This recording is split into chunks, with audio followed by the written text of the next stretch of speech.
कहानियों में अक्सर हम सुनते हैं कि मेलों में अजीब लोग घूमते हैं। कुछ खेल खिलाने वाले, कुछ मिठाई बेचने वाले और कुछ ऐसे चेहरे जिन्हें देखकर लगता है कि वो इंसान तो हैं, लेकिन उनके पीछे कोई और रहस्य छुपा है। आज की कहानी भी ऐसी ही है। ये कहानी है उस बाबा की जिसकी आंखें लाल थीं और जिसे लोग सिर्फ मेले में ही देखते थे। कहते हैं रात होते ही वो बदल जाता था और जिसने भी उसकी सच्चाई जानने की कोशिश की वो कभी वापस नहीं लौटा। गांव में हर साल सावन के महीने में बड़ा मेला लगता था। दूर दूर से लोग आते, झूले झूलते, मिठाइयाँ खाते और रात भर रौनक रहती। उसी मेले में एक बाबा आया था। बाबा का हुलिया अजीब था। लंबा कद, सफेद दाढ़ी, लेकिन सबसे डरावनी चीज थी उसकी आंखें। दिन में तो उसकी आंखें सामान्य लगती थीं, पर कहते हैं रात ढलते ही वो सुर्ख लाल हो जाती थीं। गांव वाले कहते थे कि वो बाबा साधारण इंसान नहीं है। उसके आने के बाद गांव के 2 बच्चे लापता हो गए थे। लोग आपस में बातें करते, लेकिन किसी ने बाबा से सीधे कुछ पूछने की हिम्मत नहीं की। वो मेले के सबसे बड़े झूले पर बैठा बच्चों को झुलाता और उसके चेहरे पर अजीब सी मुस्कान रहती। गांव के बुजुर्ग कहते थे कि रात में उस झूले की चेन खुद ब खुद हिलती है, जबकि आसपास कोई नहीं होता। कई बार लोगों ने देखा कि आधी रात को बाबा अकेले झूला झुला रहा होता है और उसकी आंखें आग जैसी चमक रही होती हैं। उसी मेले में एक बच्चा था, आरव की उम्र बस 8 साल थी। वो शरारती था, जिद्दी था और हर चीज को अपनी आंखों से परखने में यकीन रखता था। उसके दोस्तों ने उसे चेतावनी दी कि बाबा के पास मत जाना, लेकिन आरव नहीं माना। उसे लगा सब डरपोक हैं। मेले की उस रात आरव ने बाबा का पीछा करने का फैसला किया। जैसे ही मेला खत्म हुआ और लोग अपने अपने घर लौटने लगे, आरव बाबा के पीछे पीछे जाने लगा। बाबा धीरे धीरे मेले से बाहर निकला और जंगल की ओर बढ़ गया। रात गहरी हो चुकी थी। चांद बादलों में छुप गया था। दूर कहीं उल्लू की आवाज गूंज रही थी। आरव के कदम धीरे धीरे बाबा के पीछे चलते रहे। उसे नहीं पता था कि वो किस अंधेरे रास्ते पर बढ़ रहा है। बाबा के हाथ में एक पुराना लालटेन था, जिसकी लौ बार बार बुझने जैसी हो रही थी। उसकी छाया जमीन पर फैलकर किसी दानव जैसी लग रही थी। आरव ने देखा कि बाबा जंगल के बीच एक सुनसान कुटिया में दाखिल हो गया। आरव ने साहस जुटाकर कुटिया की खिड़की से अंदर झांका और वहां जो उसने देखा, उसका दिल जोर से धड़कने लगा। बाबा के सामने जमीन पर एक बच्चा बैठा था। उसका चेहरा फीका था, आंखों में डर था और बाबा के होंठों से खून की बूंदें टपक रही थीं। आरव का पूरा शरीर कांपने लगा, लेकिन अब तक बहुत देर हो चुकी थी। बाबा की लाल आंखें सीधी खिड़की की तरफ घूमी। आरव समझ गया कि अब वो खुद फंस चुका है। आरव की सांसें तेज हो गई थीं। उसने जैसे ही देखा कि बाबा की लाल आंखें खिड़की पर टिक गई हैं, उसके पैर थरथराने लगे। वो भागना चाहता था, लेकिन ऐसा लग रहा था जैसे उसके पांव जमीन से चिपक गए हों। अचानक कुटिया का दरवाजा चरमराता हुआ खुला। अंधेरा और ठंडी हवा बाहर निकली। बाबा के कदमों की आहट मिट्टी पर गूंजी।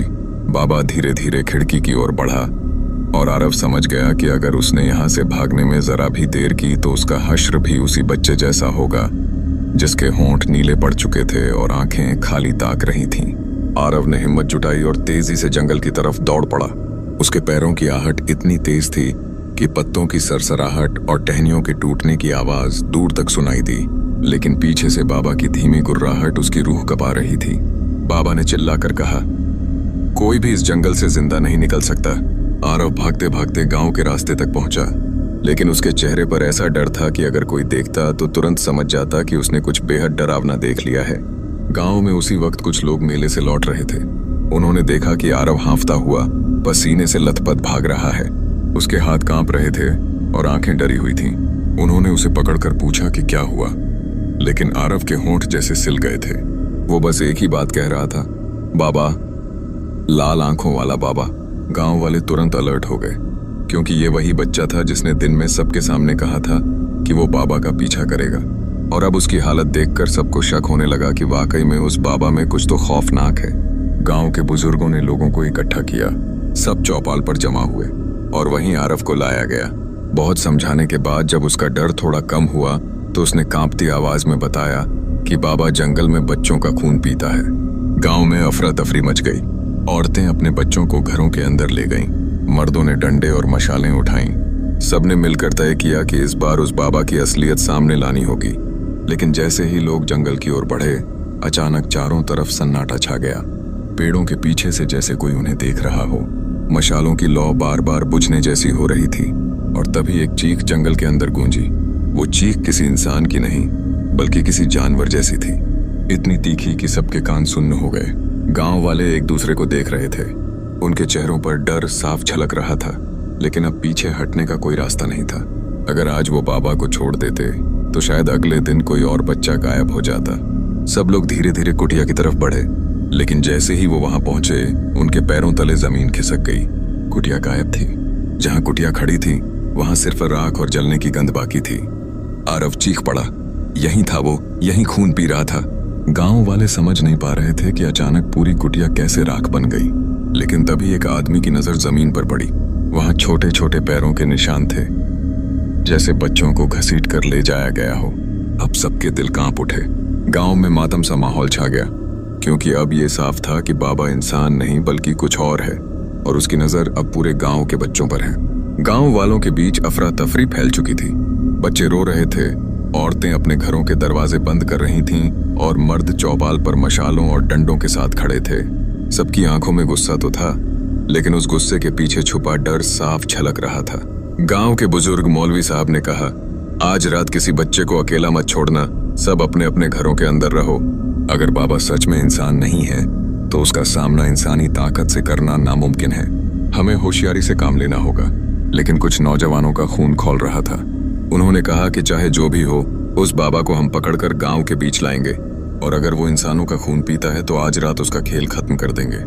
मशालें लेकर 8-10 लोग जंगल की तरफ निकल पड़े। आरव को घर ले जाकर बंद कर दिया गया ताकि वो फिर कोई गलती ना करे। जंगल का रास्ता अंधेरे में और भी भयानक लग रहा था। पेड़ों के बीच से ठंडी हवा ऐसी चल रही थी जैसे कोई अदृश्य चीज उन पर फूंक मार रही हो। मशालें हिल रही थीं और टहनियों से टकराने पर अजीब सी चरमराहट सुनाई दे रही थी। गांव वाले उसी राख वाले ढेर तक पहुंचे जहां कुटिया कुछ देर पहले मौजूद थी। उन्होंने वहां चारों तरफ तलाश शुरू की। किसी ने कहा कि देखो, ये राख अभी गर्म है, मतलब यहां अभी अभी कुछ जला है। किसी ने जमीन पर पड़े पैरों के निशान गिने तो मालूम हुआ कि कम से कम 3-4 बच्चों को यहां से घसीट कर ले जाया गया है। सबके रोंगटे खड़े हो गए। तभी अचानक हवा का झोंका आया और राख से धुआं उठने लगा। वो धुआं ऐसा था जैसे राख खुद जिंदा हो गई हो, और राख के बीच से एक एक कर हड्डियों जैसी चीजें बाहर निकलने लगीं। गांव वाले पीछे हटे, लेकिन तब तक देर हो चुकी थी। राख के बीच से वही बाबा खड़ा हो चुका था। उसका चेहरा अब इंसानी नहीं लग रहा था। दाढ़ी राख से काली पड़ चुकी थी, होंठों पर खून जमे हुए थे, और उसकी आंखें अंधेरे में लाल बल्ब की तरह चमक रही थीं। बाबा की आवाज गूंजी, तुम सबने मेरी नींद तोड़ी है, इसके लिए तुम्हें कीमत चुकानी होगी। गांव वालों ने डंडे उठाए, मशालें लहराईं और बाबा की ओर बढ़े। लेकिन जैसे ही उन्होंने हमला करना चाहा, बाबा ने जमीन पर हाथ मारा। पूरी जमीन हिल उठी। कई लोग गिर पड़े और उनकी मशालें बुझ गईं। अंधेरा और गहरा हो गया। अब सिर्फ बाबा की लाल आंखें चमक रही थीं। एक नौजवान ने हिम्मत करके बाबा पर डंडा फेंका, लेकिन वो डंडा बाबा के शरीर से टकराकर राख में बदल गया। ये देखकर सबके पैरों तले जमीन खिसक गई। बाबा धीरे धीरे गांव वालों की ओर बढ़ रहा था। उसकी चाल इंसानी नहीं बल्कि किसी जानवर जैसी थी। वो झुककर पंजों पर चलते हुए जैसे किसी शिकार की तलाश में हो। गांव वाले घबरा गए और एक एक करके भागने लगे, लेकिन बाबा की आवाज उनके पीछे गूंजती रही, भागो जितना भाग सकते हो, पर कल रात जब मैं गांव में आऊंगा तो तुम्हारे बच्चों की चीखें पूरे गांव में सुनाई देंगी। गांव वाले हांफते हुए चौपाल तक पहुंचे। सबने मिलकर दरवाजे बंद किए और एक दूसरे को देखा। आज तक गांव में भूत प्रेत की कहानियां सिर्फ किस्से कहानियों तक सीमित थीं, लेकिन अब यह हकीकत थी, और सबको समझ आ गया था कि लाल आंखों वाला बाबा आज से नहीं, कई सालों से इस गांव के बच्चों का खून पीता आया है। रात अभी बाकी थी और बाबा ने साफ कह दिया था कि वो गांव में लौट कर आएगा। गांव के आसमान पर घने बादल छा गए थे। चांद कहीं दिखाई नहीं दे रहा था, और हवा में ऐसी ठंडक थी कि खिड़कियों के शीशे कांप रहे थे। हर घर का दरवाजा बंद था, हर खिड़की पर मोटे पर्दे डाले गए थे। लेकिन लोगों के दिलों में जितना डर था, उतना पर्दे और दरवाजे उन्हें नहीं बचा सकते थे। बच्चों को औरतों ने अपने सीने से लगाकर सुलाने की कोशिश की, लेकिन उनकी आंखों में नींद कहाँ थी। हर छोटा बच्चा सहमा हुआ था। कोई पूछ रहा था, अम्मी वो बाबा हमें खाने तो नहीं आ जाएगा? तो कोई चुपचाप रो रहा था। गांव के मर्द चौपाल पर बैठे थे। मशालें जल रही थीं, मगर उनके दिलों में अंधेरा और गहरा था। कोई कह रहा था कि सुबह तक टिके रहो, सूरज निकलते ही उसका असर कम हो जाएगा। कोई और कह रहा था कि हमें गांव छोड़ देना चाहिए, लेकिन बुजुर्ग बोले, गांव छोड़ने से कुछ नहीं होगा, जहां भी जाओगे वो पीछा करेगा। रात का पहर गहराता गया। अचानक हवा में सीटी जैसी आवाज गूंजने लगी, जैसे कोई लंबा बांसुरी बजा रहा हो। लेकिन वो संगीत नहीं था, बल्कि किसी की डरावनी पुकार थी। आरव अपने घर की खिड़की से झांक रहा था। उसकी माँ ने उसे डांटा, लेकिन उसने खिड़की से हटने से मना कर दिया। और तभी उसने देखा, गांव के बाहर वाले पीपल के पेड़ पर कोई खड़ा है, लंबा काला साया। उसकी आंखें अंधेरे में लाल चमक रही थीं। वो और कोई नहीं, लाल आंखों वाला बाबा था। आरव चीखने ही वाला था कि अचानक उस बाबा ने हाथ उठाया और अगले ही पल गांव के 2 घरों में बच्चों की चीखें गूंज उठीं। औरतें रोती बिलखती दौड़ीं, लेकिन जब दरवाजे खोले तो बच्चे बिस्तर पर नहीं थे। सिर्फ बिस्तर पर खून के धब्बे थे और हवा में सड़ांध फैली हुई थी। गांव वाले चौपाल से उठे और उन घरों की ओर भागे। औरतें जमीन पर गिर गिर कर रो रही थीं। कोई समझ नहीं पा रहा था कि बच्चों को किसने उठाया।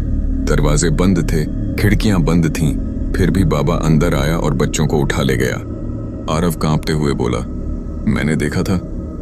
बाबा पीपल के पेड़ पर खड़ा था। गांव में दहशत फैल गई। बच्चे सुरक्षित नहीं थे। औरतें बच्चों को अपने आंचल में छुपाकर बैठ गईं। लेकिन हर किसी के दिल में यह सवाल था कि अगला नंबर किसका होगा। रात का दूसरा पहर शुरू हो चुका था।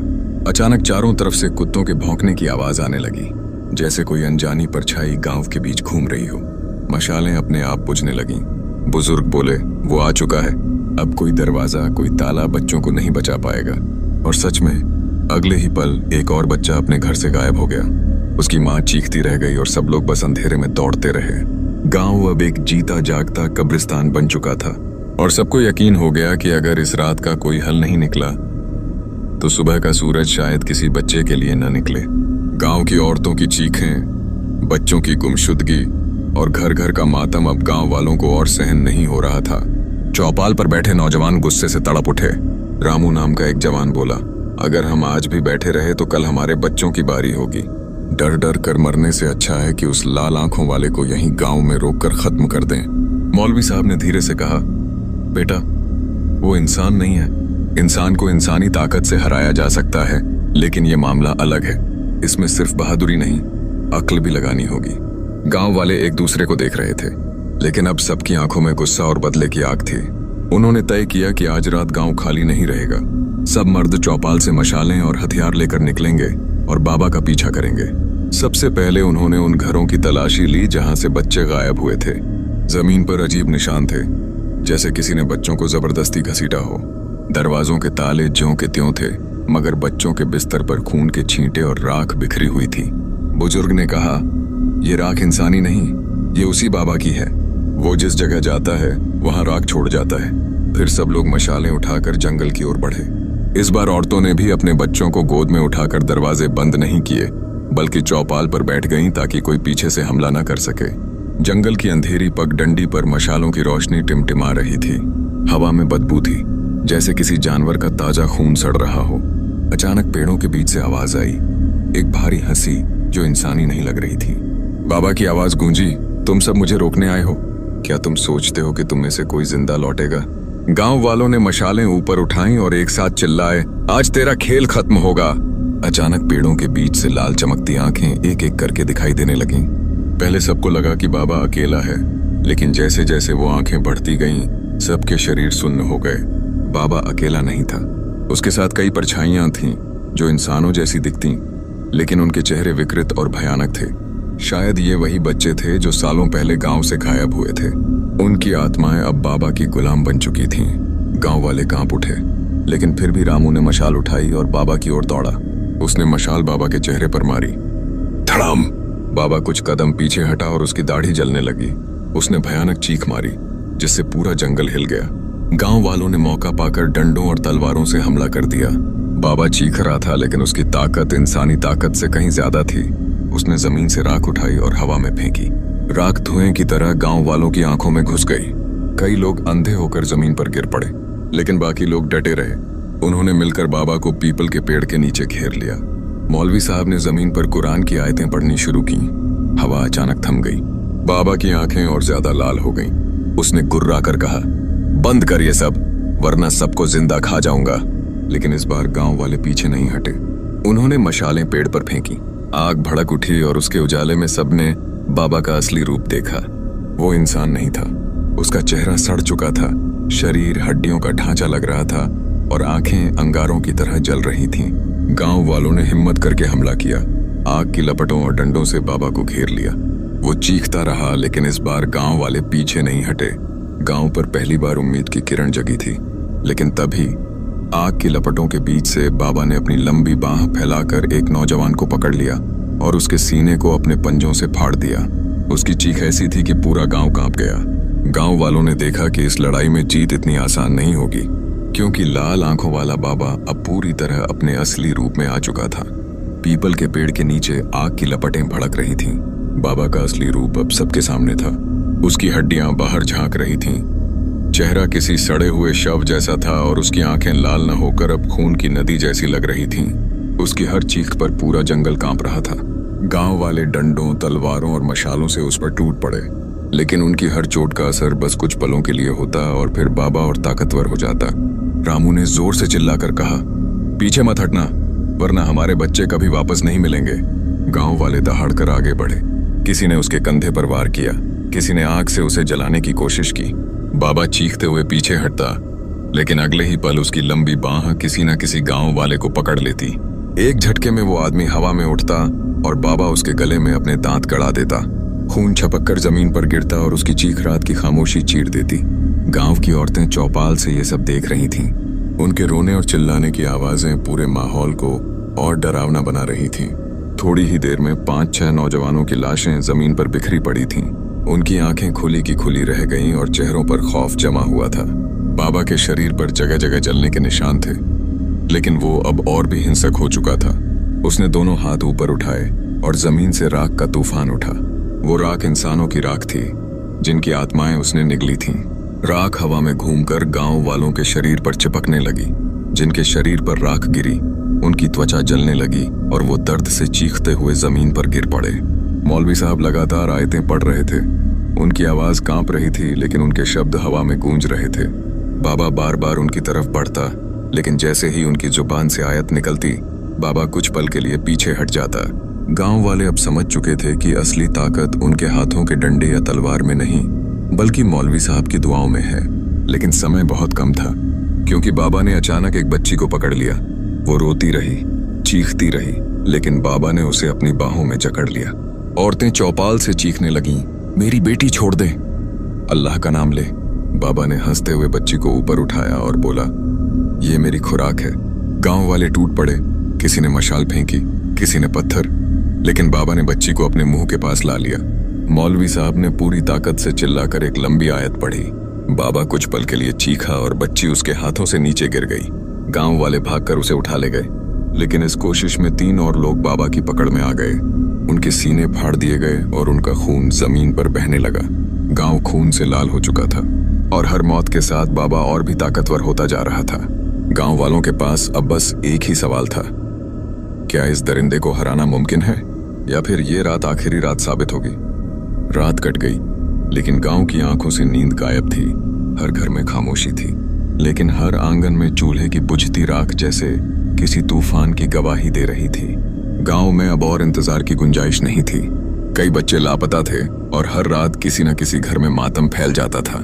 औरतें बच्चों को सीने से चिपका कर बैठती, लेकिन बाबा की लाल आंखें किसी दीवार या ताले से नहीं डरती थीं। दिन ढलने से पहले ही गांव के बुजुर्गों और नौजवानों ने पंचायत बुलाई। चौपाल पर आग जलाकर सब बैठे। हर किसी की आंखों में थकान थी, लेकिन डर से ज्यादा अब गुस्सा भर चुका था। गांव के बुजुर्ग पंडित रामलाल ने कहा कि ये बाबा इंसान नहीं है, ये कोई खून का प्यासा प्रेत है।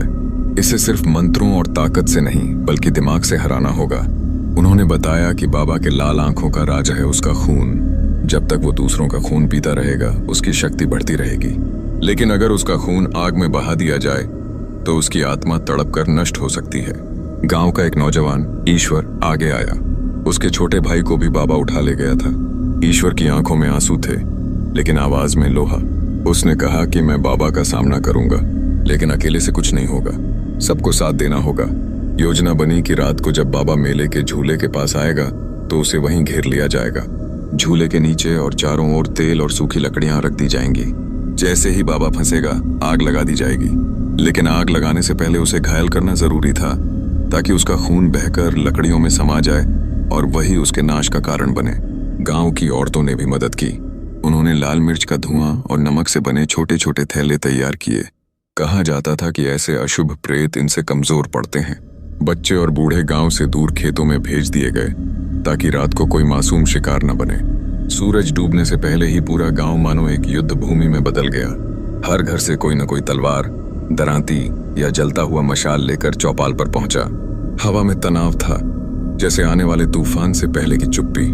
रामलाल ने सबको चेताया कि यह आसान नहीं होगा। बाबा बहुत चालाक है, वो डर दिखाकर किसी अपने की शक्ल लेकर धोखा देगा, इसलिए किसी भी आवाज या शक्ल पर भरोसा मत करना, सिर्फ लाल आंखों को पहचानना। रात घिर आई, आसमान में बादल छा गए थे, हवा भारी और ठंडी थी। गांव वाले झूले के पास छिपे बैठे रहे। लकड़ियों में तेल भरा जा चुका था, मशालें हाथों में थीं। ईश्वर सबसे आगे खड़ा था, उसकी मुट्ठियां खून से सफेद हो चुकी थीं। ईश्वर ने पहली चाल चली, उसने बाबा पर लाल मिर्च का धुआं फेंका। बाबा दर्द से कराह उठा, उसकी आंखें और भी ज्यादा लाल जलने लगीं। उसी पल बाकी नौजवानों ने चारों ओर से उसे घेर लिया। बाबा गरजा, उसकी आवाज बिजली जैसी गूंजी। उसके बाल हवा में ऐसे उड़ रहे थे जैसे ज्वालामुखी से राख उठ रही हो। लेकिन गांव वाले पीछे नहीं हटे। मशालें जल उठीं, लकड़ियां तैयार थीं, बस एक वार बाकी था। बाबा को खून बहाना होगा, तभी उसकी ताकत खत्म होगी और आग उसका अंत कर सकेगी। गांव अब अंतिम लड़ाई के लिए तैयार खड़ा था। झूले के चारों ओर सन्नाटा पसरा था, लेकिन उस सन्नाटे में हर दिल की धड़कन सुनाई दे रही थी। मशालों की लौ कांप रही थी और गांव वालों की आंखों में उम्मीद और डर दोनों साथ साथ जल रहे थे। बाबा झूले के बीच खड़ा था, उसकी लाल आंखें अब ऐसे चमक रही थीं जैसे अंधेरे में दो जलते हुए अंगारे। गांव वाले धीरे धीरे उसके नजदीक बढ़े। ईश्वर ने हाथ में पकड़ी दरांती कसकर पकड़ी और बाबा पर पहला वार किया। बाबा ने हाथ से वार रोक लिया, लेकिन दरांती उसकी बाह को चीर गई। उसी वक्त गाढ़ा, काला और बदबूदार खून उसकी बाह से बहने लगा और नीचे रखी लकड़ियों पर टपकने लगा। बाबा दर्द से चीखा। उसकी चीख इतनी भयानक थी कि चारों ओर बैठे कौवे और उल्लू अचानक उड़ गए और आसमान में घूमने लगे। जमीन हिलने लगी, जैसे धरती भी उस दानव की पीड़ा महसूस कर रही हो। रामलाल ने चिल्लाकर कहा, यही वक्त है, इसे आग दो। गांव वालों ने मशालें लकड़ियों में फेंक दी। देखते ही देखते झूले के चारों ओर आग की लपटें उठने लगीं। बाबा का खून आग से टकराया और उसमें से नीली चिंगारियां निकलने लगीं। आग और भी भयानक होकर धधकने लगी। बाबा ने छटपटाते हुए झूले की जंजीरों को पकड़ा। उसके शरीर से धुआं उठने लगा। उसकी लाल आंखें और भी भड़क गईं, लेकिन आग की लपटें अब उसे घेरे हुए थीं। वह बाहर निकलने की कोशिश करता तो गांव वाले पीछे से दरांती, तलवार और लाठियों से उस पर टूट पड़ते। गांव की औरतों ने नमक और लाल मिर्च के थैले उसकी ओर फेंके। बाबा की चीखें और ज्यादा तेज हो गईं। उसके चेहरे से खाल पिघलने लगी, हड्डियां झलकने लगीं। लेकिन बाबा भी इतनी आसानी से हार मानने वाला नहीं था। उसने आखिरी कोशिश की। अचानक उसका शरीर धुएं में बदलने लगा और वो कई बच्चों की आवाजों में चिल्लाया, माँ, मुझे बचाओ। औरतों के दिल कांप गए। कई एक पल को आगे बढ़ी, लेकिन रामलाल गरज उठे, ये धोखा है, पीछे हटो। ईश्वर ने अपनी पूरी ताकत लगाकर बाबा को आग के बीच धक्का दिया। अब उसका पूरा शरीर जलने लगा।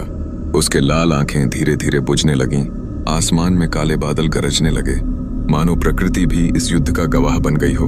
बाबा ने आखिरी बार इतनी तेज चीख मारी कि गांव की झोपड़ियों की छप्परियां हिल गईं और फिर उसका शरीर राख बनकर आग में बिखर गया। लाल आंखें बुझ गईं, लेकिन जीत आसान नहीं थी। आग की लपटों और बाबा की छटपटाहट में कई गांव वाले झुलस गए।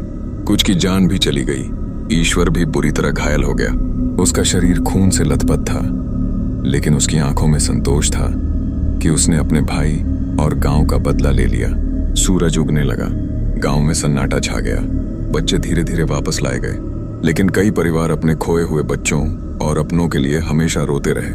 गांव वालों ने राख और झूले की टूटी जंजीरों को वहीं दबा दिया। पंडित रामलाल ने कहा कि इस जगह पर कोई अब झूला नहीं लगाएगा। औरतों ने अपने बच्चों को कसम खिलाई कि शाम ढलने के बाद कोई मेले के मैदान की ओर नहीं जाएगा। गांव जीत गया था, लेकिन इस जीत की कीमत बहुत भारी थी। आज भी उस गांव में मेले के मैदान की मिट्टी काली है और लोग कहते हैं कि रात गहरी होने पर कभी कभी हवा में वही लाल आंखें दोबारा चमक उठती हैं। कहानी यहीं खत्म होती है, लेकिन सवाल यह है कि क्या बुराई सचमुच हमेशा खत्म हो जाती है या फिर वो राख से फिर जन्म लेती है।